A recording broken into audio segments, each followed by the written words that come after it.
আসসালামু আলাইকুম। আশা করছি আপনারা সবাই আল্লাহর রহমতে ভালো আছেন। আমিও আলহামদুলিল্লাহ আমার পরিবারের সাথে আমার আব্বাকে নিয়ে ভালো আছি। আমার জীবনের ডায়েরির নতুন আরেকটি পাতায় আপনাদের সবাইকে স্বাগতম। আশা করছি পুরো ভিডিওটি আপনারা স্কিপ না করে আমার সাথে থেকেই এনজয় করবেন। সকালবেলা ঘুম থেকে উঠে বাইরে এসে দেখলাম পুরো আকাশটা একেবারে থমথমে আর এত বেশি ঠান্ডা পড়ছে মনে হচ্ছে যেন স্নো পড়বে। আকাশ যেরকম মেঘলা করে আছে, আজকে স্নো পড়ার কথা। তো যেহেতু বাইরে ঠান্ডাটা বেশি, তাই ঘরেই রান্নাবান্না বসিয়ে দেওয়া হয়েছে।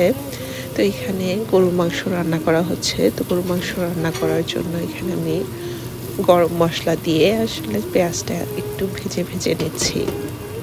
আর এ পাশ থেকে আসলে আগে থেকেই গরুর মাংসটা ম্যারিনেট করে রেখে দিয়েছি, যাতে করে মাংসটা একটু ভালো করে ম্যারিনেট হতে পারে সময় নিয়ে। আর এতে করে মাংসটা খেতেও অনেক বেশি ভালো লাগে। তো যখন পেঁয়াজটা একেবারে ভাজা ভাজা হয়ে একটু ব্রাউন হয়ে আসছে, তখন আমি মাংসটা দিয়ে দিব। এই তো পেঁয়াজটা আমার একেবারে সুন্দর করে ভাজা হয়ে গিয়েছে। আমি এখানে মাংসটা সব ধরনের মশলা দিয়ে মেখে রেখেছিলাম, মাংসটা দিয়ে দিলাম। দিয়ে এখন ভালো করে নেড়ে চেড়ে দিব, তা না হলে নিচ থেকে আসলে পেঁয়াজগুলো পুড়ে যাবে। আমি সুন্দর করে মাংসটা নেড়ে চেড়ে দিচ্ছি, নিচটা উপরে উপরেরটা নিচে দিয়ে এখন ঢাকনা দিয়ে ঢেকে দিব। আস্তে আস্তে মাংসটা থেকে পানি ছাড়বে আর মাংসটা সিদ্ধ হতে থাকবে। তো যেমনটা বলেছিলাম স্নো পড়বে, এই তো স্নো অলরেডি পড়া শুরু হয়ে গিয়েছে। জানি না কতটুকু বোঝা যাচ্ছে ক্যামেরাতে, কিন্তু যখন নিচে দেখা যাচ্ছে যে স্নো আস্তে আস্তে একটু একটু করে জমে যাচ্ছে। তো স্নো দেখতে ভালোই লাগে। ইউএসের এক পাশে আসলে ঠান্ডা এত বেশি যে স্নো পড়ছে, আর অন্যদিকে ক্যালিফোর্নিয়াতে আসলে সব কিছু জ্বলে ছারখার হয়ে যাচ্ছে। তো আল্লাহ কি না করতে পারে, এক পাশে আসলে এত বেশি ঠান্ডা যে বরফ পড়ছে। তো স্নো পড়ুক আর যেটাই পড়ুক, জীবন তো আসলে আর থেমে থাকে না। জীবনের গতিতেই চলতে থাকে। তো স্নো পড়লেও আসলে যেই কাজগুলো দরকার সেই কাজগুলো করে নেওয়াই দরকার হয়। স্নো আসলে কোনো কিছুই আটকে রাখতে পারে না, বা বৃষ্টি হোক। তো আমার ব্যাংকে একটু প্রয়োজন ছিল, আমি চলে আসলাম ব্যাংকের কাজগুলো সেরে নেওয়ার জন্য। তো বাসায় আসতে আসতে এই তো রাস্তাঘাট একেবারেই সাদা স্নোতে ভরে গিয়েছে। খুব বেশি সময়ের জন্য কিন্তু আমি বাইরে ছিলাম না, তারপরেও রাস্তা দেখে মনে হচ্ছে কত স্নো পড়ে আছে। তো স্নোগুলো আসলে বেশি হেভি হেভি স্নো, মানে স্নো না, স্নোগুলো একটু কখনো কখনো স্নো পড়ে, সেটা একটু ভিজা ভিজা থাকে। আজকে স্নোটা আসলে একটু হালকা স্নো। তো এই স্নোগুলো দিয়ে আসলে ড্রাইভ করতে এত বেশি খারাপ না। যখন ভিজা স্নো থাকে তখন আসলে ড্রাইভ করতে অনেক বেশি কষ্ট হয়, বা অনেক অ্যাক্সিডেন্ট হয় ওই সময়টা। কারণ স্নোটা যখন ভিজা থাকে আস্তে আস্তে এটা ঠান্ডায় জমে ব্ল্যাক আইস হয়ে যায়। তো বাসায় এসে দেখলাম আম্মু আসলে মাংসটা আস্তে আস্তে রান্না করে নিচ্ছে, আর এখানে দিয়ে দিয়েছে আলু। আমার কাছে তো আসলে মাংসের আলু অনেক বেশি ভালো লাগে।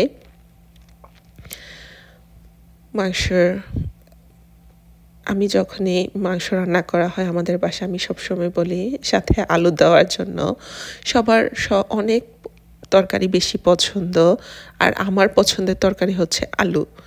আলু যেভাবেই রান্না করা হোক আমার কাছে অনেক ভালো লাগে।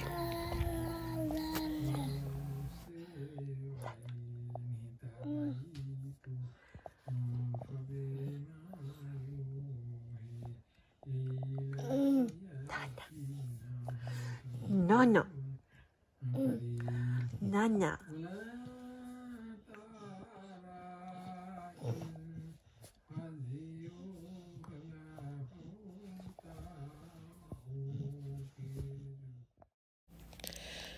তো বাহিরে যেহেতু স্নো আর গরু মাংস রান্না হয়েছে, খিচুড়ি রান্না হবে না তা তো হয় না। খিচুড়ি আর গরুর মাংস আসলে একটা পারফেক্ট কম্বিনেশন এরকম একটা দিনের জন্য, পাতলা খিচুড়ি। তো আম্মুকে বললাম খিচুড়ি রান্না করে দেওয়ার জন্য। তো এই তো আম্মু চাল আর ডাল মিলিয়ে বসিয়ে দিয়েছে পানি দিয়ে, আস্তে আস্তে খিচুড়িটা রান্না করা হয়ে যাবে।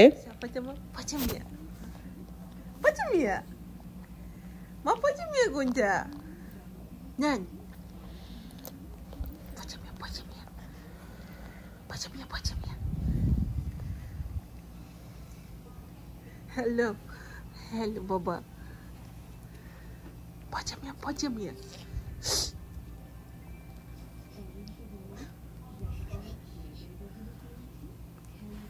Pachamia, pachamia. Chuchu, chuchu, Baba. Chuchu, Baba. আর এই তো হয়ে গেল আজকের লাঞ্চ রান্নাটা। এইখানে গরুর মাংসটা দেখে এত বেশি সুন্দর লাগছিল, তেল একেবারে উপরে উঠে এসেছে সুন্দর করে। আর এই পাশ থেকে রান্না করা হয়েছে খিচুড়িটা তো অনেক বেশি লোভনীয় হয়েছে, খেতে অনেক মজা হবে ইনশাল্লাহ। তারপর বসে পড়লাম আজকে দুপুরের লাঞ্চটা খেয়ে নেওয়ার জন্য। তো সবাই একসাথে বসে পড়েছি, আর খিচুড়ির সাথে তো আচার মাস্ট। তো এখানে আমি আমার আম্মুর হাতে তৈরি করা আচার নিয়ে নিচ্ছি। এটা সাতকরার আচার, জানি না কতজন সাতকরা আসলে চিনে বা আচার তৈরি করে খায়, কিন্তু আমার কাছে আসলে সাতকরার আচার এত বেশি ভালো লাগে, আমার খুবই পছন্দ। আমার বাবুর দুজনেরই অনেক বেশি পছন্দ সাতকরার আচার, কারণ একটু টক টক লাগে। খিচুড়ির সাথে আসলে লেবুটা আমার কাছে বেশি ভালো লাগে না, কারণ লেবু নিলে দেখা যায় একে তো পাতলা খিচুড়ি, লেবুটা আরও পাতলা করে দেয়, কিন্তু আচারটা আসলে টকও লাগে, লেবুর কাজটাও করে, সাথে খিচুড়ির ঘনত্বটাও নষ্ট হয় না। তো এই তো একেবারেই সুন্দর পাতলা খিচুড়ি, আর আজকের দিনটাও একেবারে পারফেক্ট খিচুড়ি আর গরু মাংস খাওয়ার জন্য। বাহিরে স্নো পড়ছে, আমাদের দেশে তো আসলে বৃষ্টি যখনই হয় তখনই দেখা যায় আমরা খিচুড়ি রান্না করি বা খিচুড়ি খেতে পছন্দ করি। তো আমার আম্মু সবসময় ওই ট্রেডিশনটা আমাদের এখানে রেখেছে। Hi. Sapat ki ama guboy naki, Baba? Naki ama guboy naki?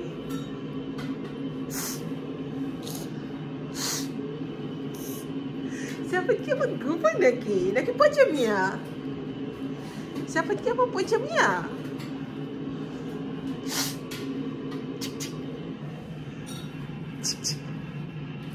Pachamia?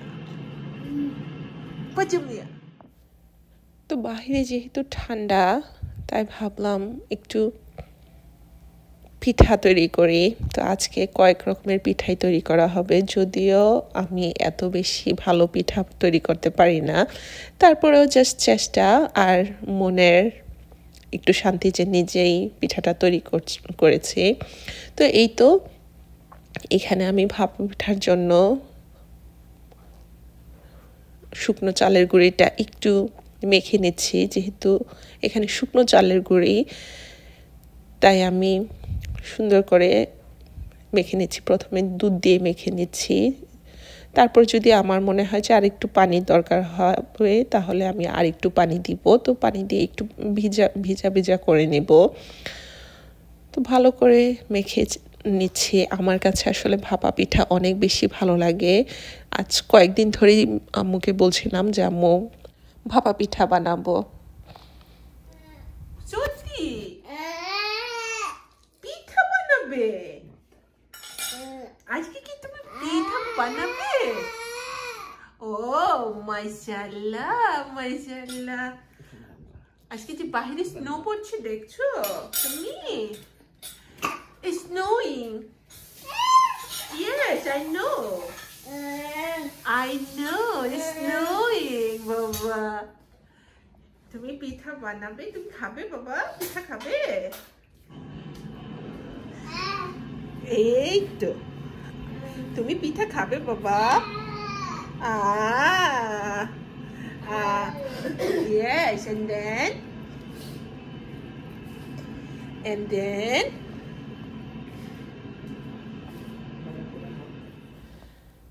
তো কথা বলতে বলতে আর আমার আব্বার সাথে গল্প করতে করতে আমার ভাপা পিঠার ডোটা তৈরি করা হয়ে গিয়েছে। তো আমি এক সাইডে রেখে দিয়েছি, আর এখানে নিয়ে নিয়েছি কিছুটা ময়দা। পুলি পিঠা তৈরি করব, কারণ আব্বু পুলি পিঠা বেশি পছন্দ করে। আমার ভাপা পিঠা পছন্দ, আব্বুর পুলি পিঠা পছন্দ। তাই ভাবলাম যেহেতু আমার পছন্দের পিঠাটা তৈরি করব, কেননা আব্বুকে আব্বুর পছন্দের পিঠা তৈরি করে দেই। তো এখানে আমি ময়দাতে কিছুটা লবণ আর তেল দিয়ে ভালো করে ময়ান করে নিচ্ছি, তাতে করে পিঠাটা অনেক ক্রিস্পি থাকবে। তো আমার দোনোটা দই তৈরি করা হয়ে গিয়েছে। তো আমি এক সাইডে একটু রেখে দিয়েছি, তাতে করে পিঠার ডোটা আরেকটু নরম হবে। আর যেহেতু এই নারিকেলের পুরটা আসলে ফ্রিজে ছিল, সেটাও নামিয়ে রেখেছি একটু নরমাল হওয়ার জন্য। আর এই তো এখনো স্নো পড়ছে বাহিরে, মানে দেখতে এত বেশি ভালো লাগছিল, বিশেষ করে আমাদের ব্যাকইয়ার্ডে একেবারে এই সাদা স্নোতে ভরে আছে। খুবই সুন্দর লাগছে। স্নো পড়ে যখন, তখন আসলে দেখতে খুব বেশি ভালো লাগে, কারণ স্নোগুলি আসলে স্নো ফ্ল্যাগ হয়ে পড়ে দেখতে।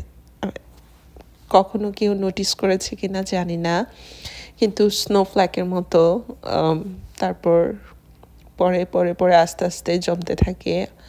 আর এই তো পিছনটা দেখতে এত বেশি ভালো লাগছিল, পুরো মৃত একটা নগরী, মৃত নগরীর মধ্যে সাদা পেঁচা পেঁচা স্নো। তো এর মাঝে আসলে আম্মু ভাপা পুলির জন্য এখানে চালের গুঁড়ো দিয়ে ডো তৈরি করে পিঠাগুলো তৈরি করে নিয়েছে। পিঠাগুলি মাশাআল্লাহ এত সুন্দর হয়েছে দেখতে। ট্রের মধ্যে পিঠাগুলি একটু বড় বড় করেই তৈরি করেছে, যাতে একটা খেলেই আসলে মন দুটোই ভরে যায়। তারপরে দিয়ে দিব এক এক করে স্টিমারে। তো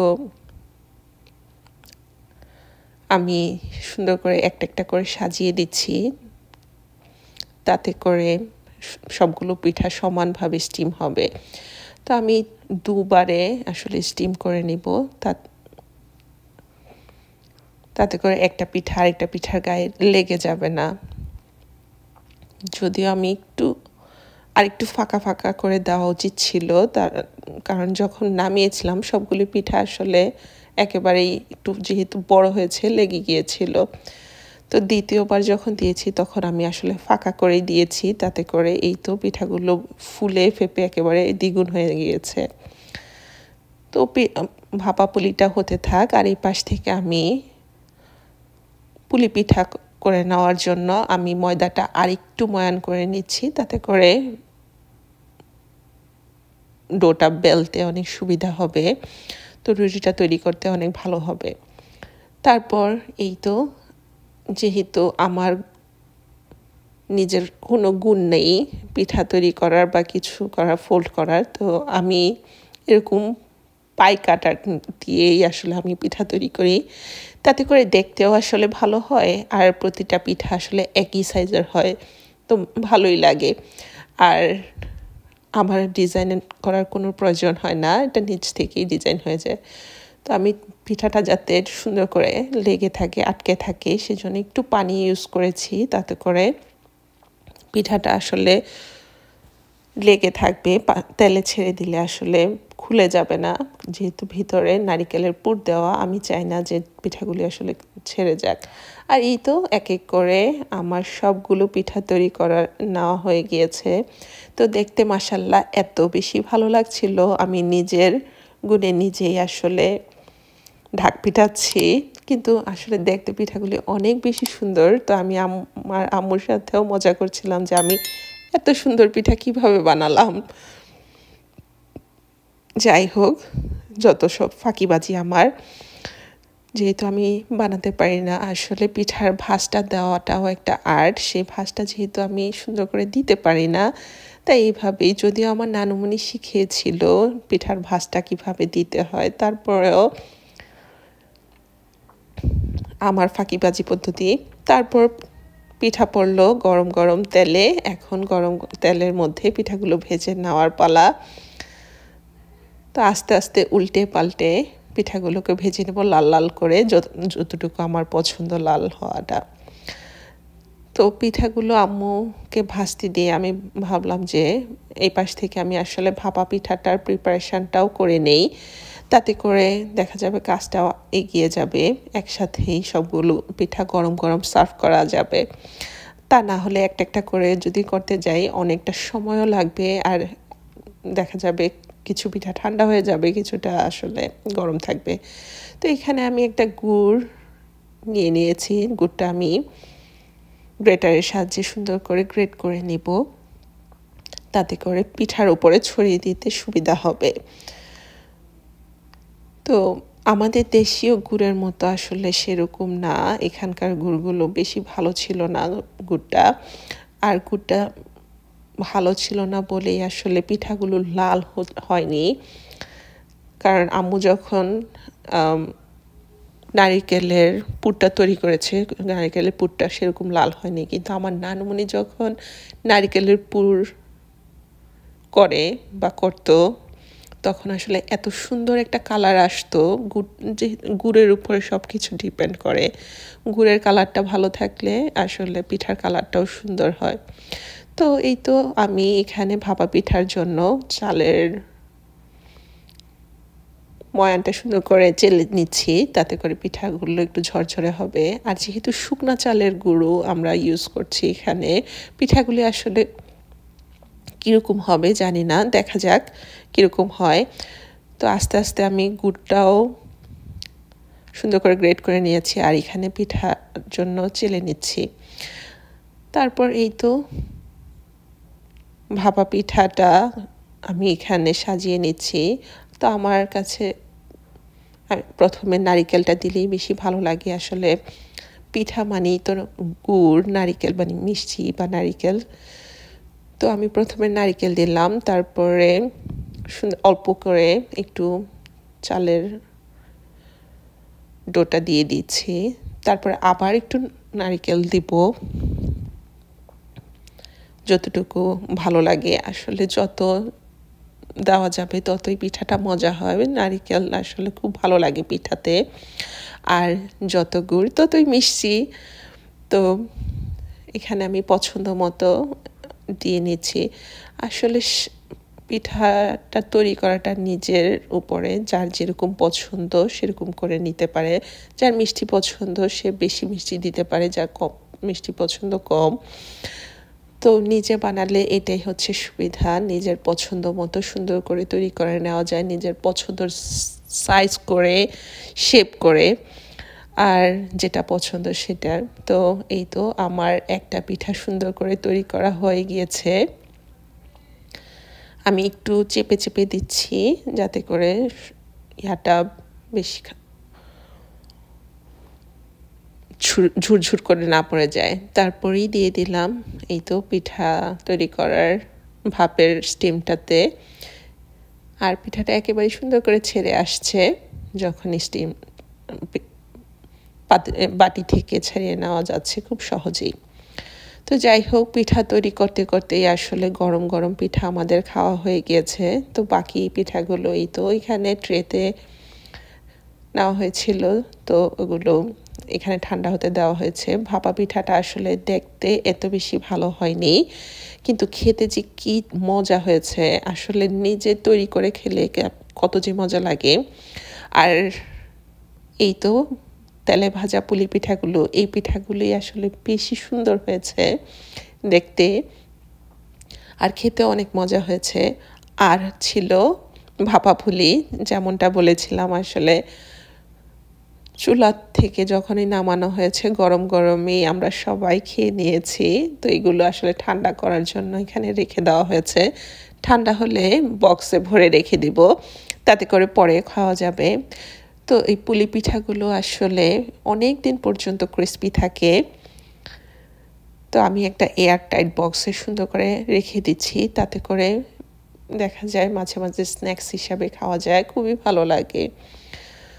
তো আমি পিঠাগুলি যখন ঢুকাচ্ছিলাম প্রতিটা পিঠাই আসলে অনেক সুন্দর করে আওয়াজ করছিল, ক্রিস্পি আওয়াজ। তো যাই হোক, এইখানে আমি সবগুলো পিঠা বড় একটা বক্সে রেখে দিচ্ছি। মাঝে মাঝে বিকালে চায়ের সাথে খেতেও অনেক বেশি ভালো লাগবে। তো সবগুলো পিঠাই আমি সুন্দর করে বক্সে ঢুকিয়ে রাখছি। তো আজ এই পর্যন্তই। কথা হবে আমার জীবনে ডায়েরির নতুন কোনো পাতায়। ততদিন আল্লাহ আপনাদের সবাইকে ভালো রাখুন। আপনারা সাফাতের জন্য দোয়া করবেন, আল্লাহ যাতে সাফাতকে নেক হায়াত দান করে। আমিন। আল্লাহ হাফেজ।